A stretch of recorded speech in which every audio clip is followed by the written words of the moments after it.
Thank you. Thank you very much. Thank you very much. It's a great honor to be here with you, Madam Rajavi, all of the distinguished guests on the podium and here, and all of you that are here today with us. We're here for a common purpose. Couldn't possibly be a more important common purpose that unites us.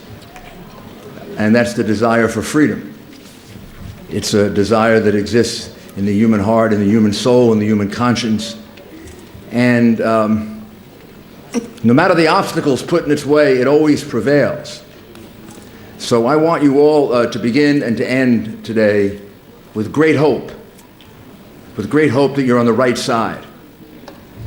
And there may be still some more obstacles in our way, maybe even some greater than we've faced before. But we're going to prevail. You are the future of Iran. You can look at each other, see each other. You're the future. They're the past. They're the past. The distant past. The Dark Ages, the Middle Ages, the things they're doing. These are things we haven't seen in the world in 7, 8, 900 years, 1,000 years. So you're the future, and it's our job. Madam Rajavi, her whole movement, the people you see here, there's so many others that we have, as you know, Madam Rajavi, on our side in America. Republicans and Democrats and liberals and conservatives and who knows what else, libertarians and maybe even some kooks. Who knows what we have. But we've got a lot of people united in one single mission. We understand that it is better for the world, now critical for the world, that it be a free, independent, democratic, non-nuclear Iran. That's why we're here. Make no mistake about it. In my country, over the last couple of weeks, there's been a very deep discussion after some of the terrible bombings and attacks and beheadings and burnings that we've seen.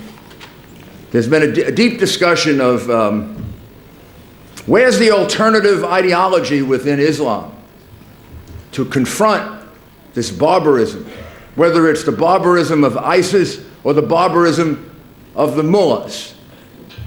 Both equal, hard to say which is worse. Mullahs have been doing it for much longer, actually.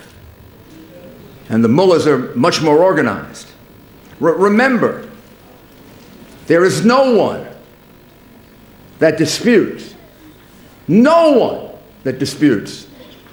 the Iranian regime is the single biggest sponsor of terrorism in the world. The single biggest state sponsor of terrorism in the world. Whether it's in Syria or Iraq or Yemen or in many other places. There is no other country that sponsors terrorism to the extent of Iran. So we begin with the following premise. If that is the case, how can we trust them? We have to approach them with tremendous questioning and tremendous care. And we're looking for this alternative ideology. I'm asked it all the time. Where's the alternative ideology to this extremism that we see? The Shia extremism, the Sunni extremism, the extremism in Iran, the extremism in Iraq and Syria and Yemen. Where's the alternative to it? And what is the alternative to it? You're the alternative to it. You are. You're the alternative. You're what they're all looking for. Will you please come and find us? We're here. Don't need to be searching all over. You've been here for decades. We don't need to invent it. What do you stand for? What do you stand for? You stand for a government in which people are elected. You stand for a government that has a rule of law. You stand for a government that is secular in the sense that everyone's religion is respected. You stand for a government that gives women equal rights with men, and you have a woman who is your leader.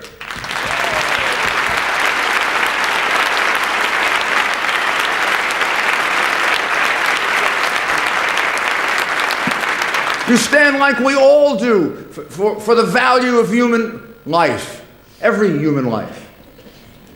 The ones we see burned and beheaded. Those lives are valuable human lives. The pictures we see as we walk in, who knows what they could have accomplished?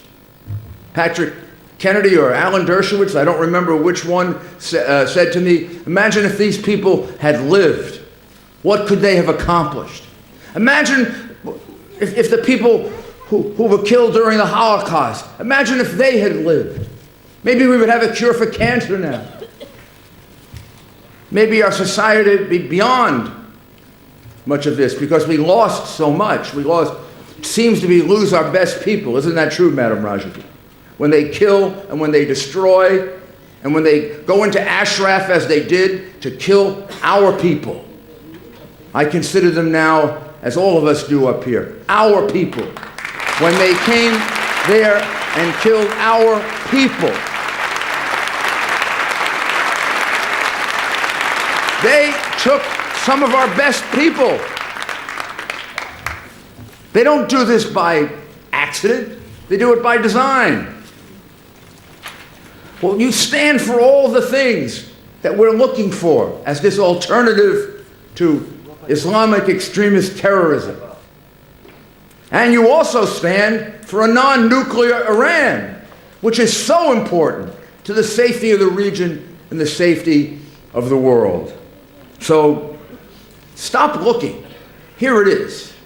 Here's the movement around which you can build the future of Iran and the model of how you can integrate tremendous religious beliefs with a government that allows people to believe what they want to believe. You can do it, and you can show them how to do it. So we have shared goals, and that brings us together. And I will tell you this. Number one, never lose hope. That's what sustains us. Number two, never ever believe you won't prevail. Those who have stuck to the notion that freedom must be restored have always won.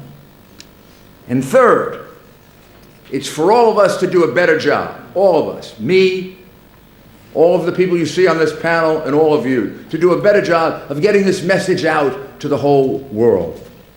Because this is the message the world needs right now.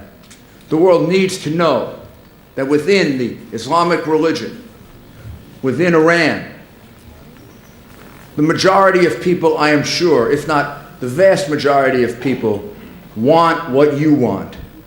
But they're not allowed to have it or to get it because they are being oppressed. What do I mean by oppressed? I mean jailed. I mean tortured. I mean beheaded. I mean executed. These things can't be allowed in the modern world. So let's focus for a moment on one thing I don't want to forget before I finish, and that is liberty and Ashraf. As we ponder these very big issues of the alternative to extremist fundamentalist Islam, as we ponder and deal with this nuclear agreement that could be exceedingly dangerous to the world, let's not forget we have left people behind. There's there's a core value of our military, which is we should leave no one behind. And we have left some behind because the United Nations, and I say this with the deepest regret, my country has broken their promise to them. Every one of these people who has been murdered has a piece of paper signed by the United States of America guaranteeing them protection. That is a sacred promise.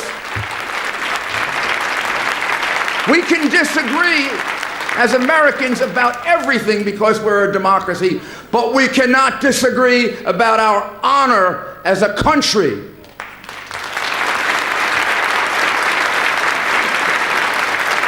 That must be redeemed.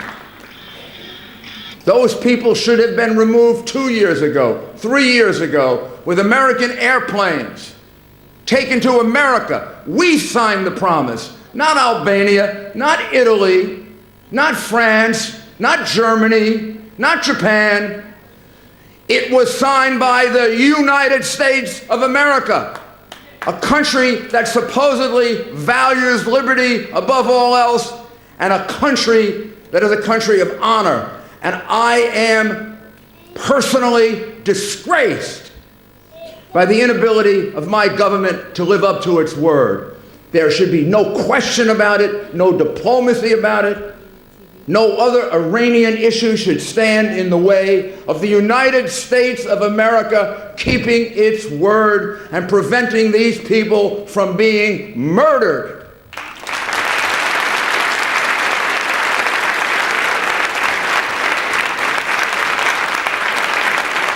Now, briefly, let's look at the agreement. This agreement on nuclear weapons in Iran. As Secretary of State, former Secretary of State Shultz and former Secretary of State Kissinger made clear before the United States Congress last week, the whole purpose for the last 10 years has been to keep nuclear capacity out of the hands of maniacs. The basis of this negotiation has always been, until it was shifted in the interim agreement, no nuclear capacity for Iran. Now, why is that so? First of all, Iran does not need nuclear reactors. Iran does not need the peaceful use of nuclear power. Iran has plenty of power. This would be like Saudi Arabia saying, we need, nuclear power for peaceful uses. Saudi Arabia has more oil, more natural resources. There's no possible peaceful reason for this. You have to be stupid to think that that is so.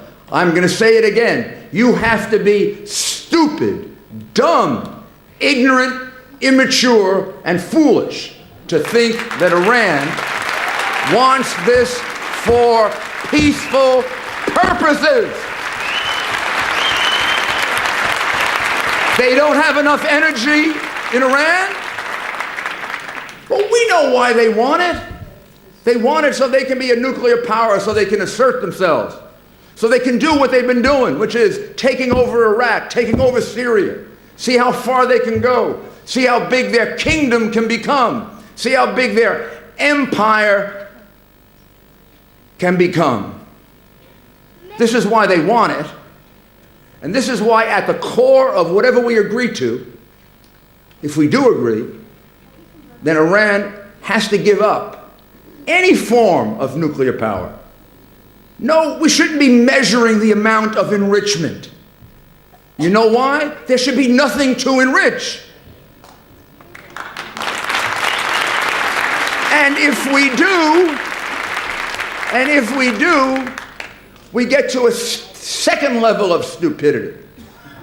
The second level of stupidity is to think that we can trust them. Oh, they can have 15% or 20% enrichment or 30% or 40%. But we can inspect. We can go looking around Iran and keep them there. And my mother, and I'm sure many of your mothers and fathers have always said that everyone can make a mistake. But anyone who makes a mistake twice is a moron. Well, we made this mistake once before, and they promised they weren't going to enrich. And it is your organization that revealed them twice, not once, twice, for their lies. Rouhani has bragged about how he fooled us in doing this.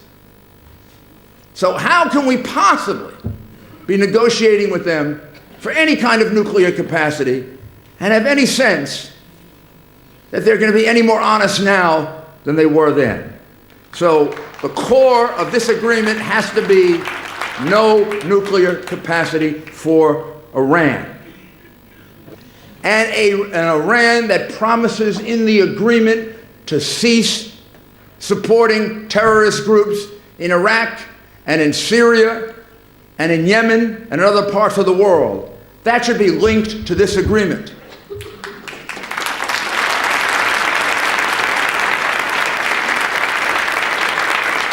And finally, if there is such an agreement, it should be presented to the United States Congress for ratification. This should not become the act, the unilateral act of just one man.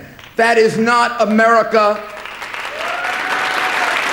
That is not what our founders envisioned for a substantial, enormously important agreement.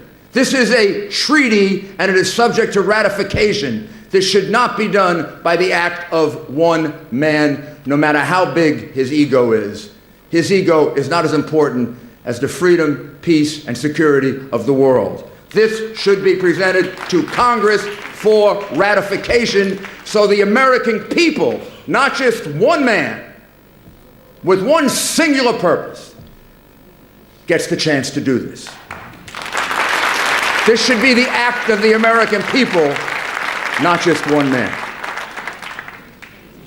And finally, if we ever should reach that day of that agreement and the Congress ratifying, nothing in that agreement should give up our goal. Nothing in that agreement should give up our hope. Nothing in that agreement should compromise our faith that there will be regime change in Tehran.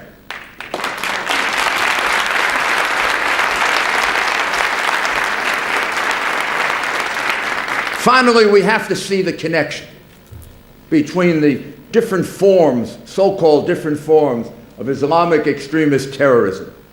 We have to be smart enough to understand that as we try to wipe out ISIS and Al-Qaeda to the extent that it still exists, that we don't do it just to make Iran more powerful, stronger, have greater hegemony. Well, Iran is just as dangerous as ISIS. Honestly, I believe Iran is more dangerous than ISIS.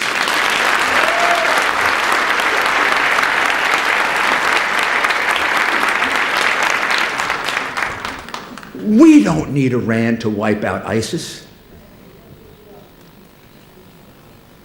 The United States of America is still, without any doubt, whether the president likes this or not, still the greatest military power in the history of the world. I'm not sure if you combined all the military capacity of most countries in the world, you'd even equal ours. We have the capacity to wipe out ISIS. And what we should say to the mullahs and the ayatollahs and the crooks and murderers and bums who run Iran, we don't want you as part of our coalition. We want Jordan. We want Saudi Arabia. We want Qatar. We want the Arab countries that want to join us in this effort. But we don't want murderers and assassins on our side. And my goodness, if we had the will, Iran is irrelevant to our ability to wipe out ISIS, given the capacity that the United States of America has. And if we could only understand that by allowing them to do this, we are empowering them. We are giving them Iraq. We are giving them Syria. Are we crazy? Is there something wrong with us? Have we lost the capacity to think Have we lost the capacity to read history? I am so frustrated. I hope you feel it, because it's there.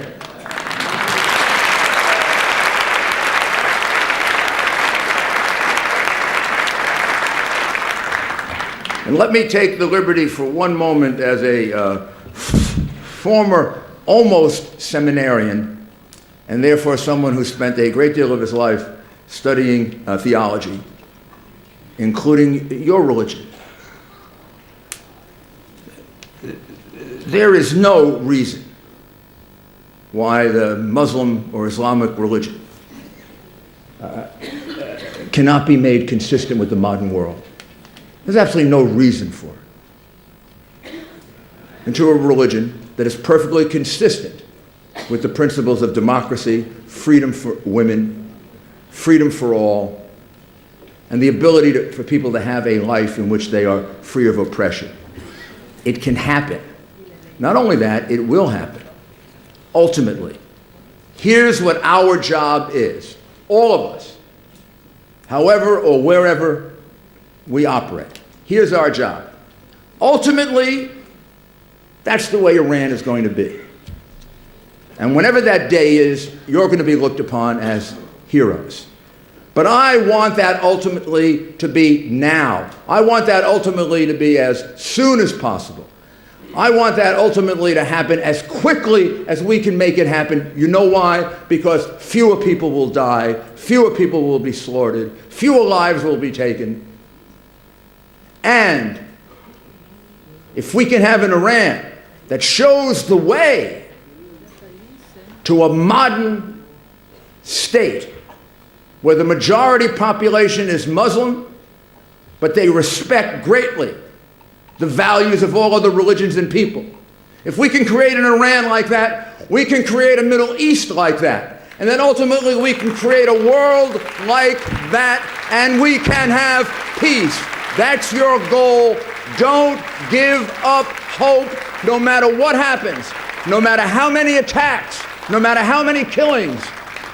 Remember the words of Churchill, my hero, or one of them, when he looked Hitler in the face and said, if you want to take England, you can, but you're going to have to come into every home, you're going to have to come into every house, you're going to have to kill us, and you're going to have to kill every single one of us, and if there's one Englishman alive, he will fight you and try to stop you. We will not let them prevail. Keep up the hope. Don't let anything stop it. The worse they get, the stronger we get, and we are going to prevail. And to the people of liberty, we have not forgotten you. We will never forget you. Thank you.